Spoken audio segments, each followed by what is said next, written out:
Otep à tous, bien-aimés frères et sœurs. Vous avez tous entendu le président Bassirou Diomaye Faye nous dire que les soldats français ne peuvent pas rester sur notre sol à vie. Il faudrait qu'à un moment donné, qu'ils puissent partir.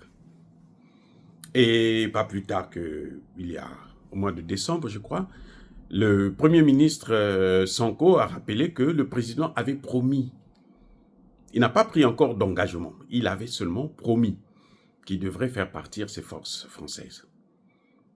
Eh bien, en fait, ces forces françaises ne partent pas, ou ils partent pour se faire remplacer par les plus grands, les plus dangereux, les plus méchants, les plus sauvages, les plus barbares, c'est-à-dire l'armée américaine.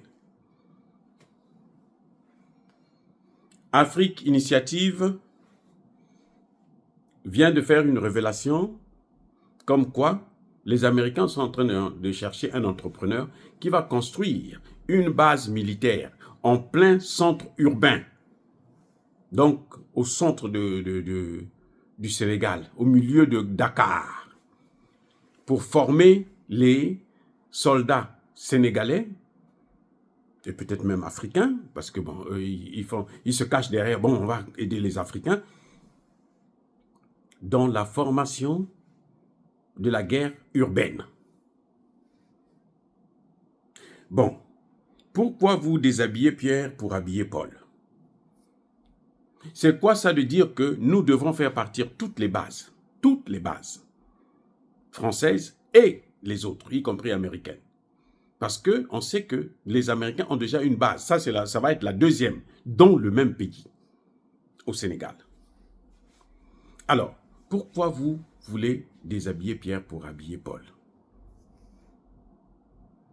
Nous comprenons que les Américains, aujourd'hui, ils veulent exactement jouer le même rôle que les Français ont joué avec les Anglais en Afrique. C'est-à-dire que les Américains veulent maintenant nous coloniser, en fait.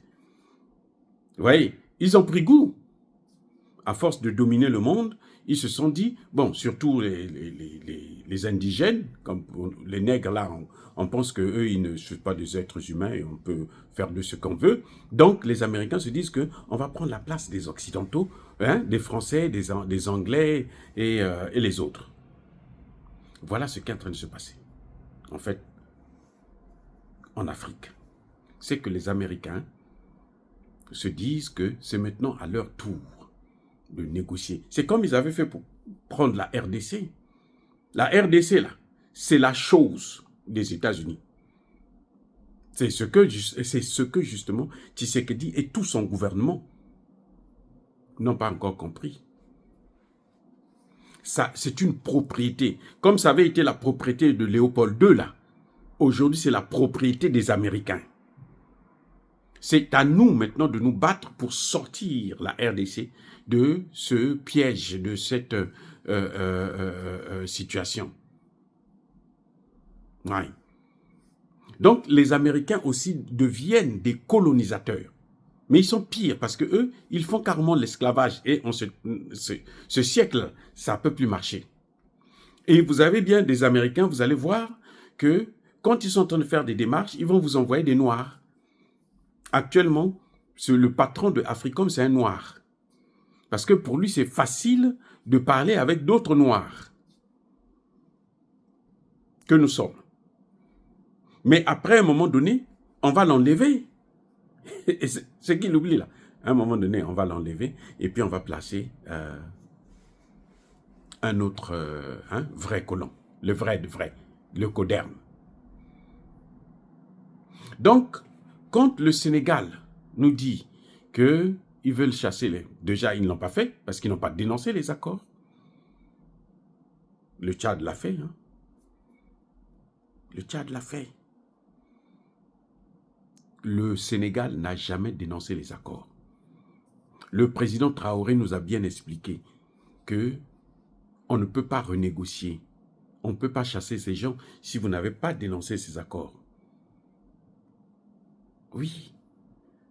Bassirou n'a jamais dénoncé les accords. Ousmane Sonko n'a jamais dénoncé les accords. De même que Alassane Ouattara n'a jamais dénoncé les accords. Donc, les Français sont en droit d'être encore là. Ils sont chez eux. Ils ont le droit de faire ce qu'ils ont l'habitude de faire au Sénégal, en Côte d'Ivoire, au Gabon. Donc, je crois que si ce serait mieux maintenant pour Bassirou et Diomaye Faye de la fermer, de se taire, parce que ça ne sert à rien de nous faire croire que ils sont en train de se réveiller alors qu'ils sont encore dans un coma. Politique, bien sûr. Voilà, ils sont dans un état comateux, là. Et on ne peut pas continuer comme ça. L'Afrique n'a pas besoin de ça. Ils sont des apprentis sorciers. Ils veulent apprendre à des gens qui comprennent ces enjeux au panafricanisme plutôt, comment on fait les grimaces. Non, ça n'a aucun sens. Et la France va investir 45 millions de dollars. Je vais raconter une scène.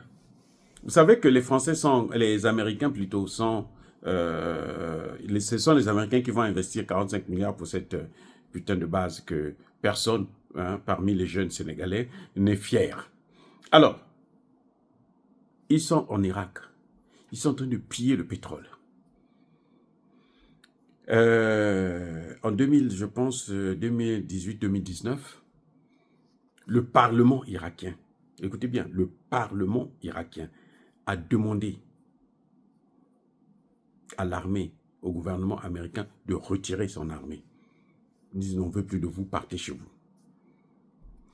Trump, que vous voyez là, le même Trump là, que les gens après disent, les Congolais disent que non, Trump est venu pour régler le problème du Congo. Mon œil, vous n'avez rien compris. Trump a dit à l'Irak, nous avons investi plusieurs millions de dollars. Nous ne devrons pas partir.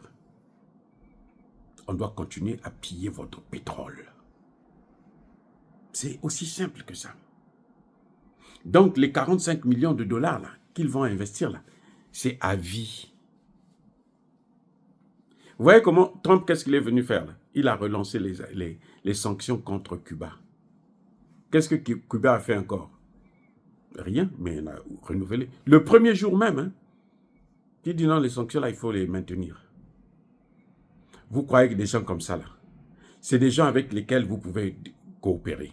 Mais la diplomatie ne se fait pas avec les armes, les amis. Depuis quand vous avez vu des gens en uniforme faire la diplomatie? Quand vous voyez des gens en uniforme faire la diplomatie, même quand ils sont nommés ambassadeurs, comme au Cameroun, au Congo-Brazza, au Gabon, ainsi de suite, c'est parce qu'ils sont là pour une action militaire.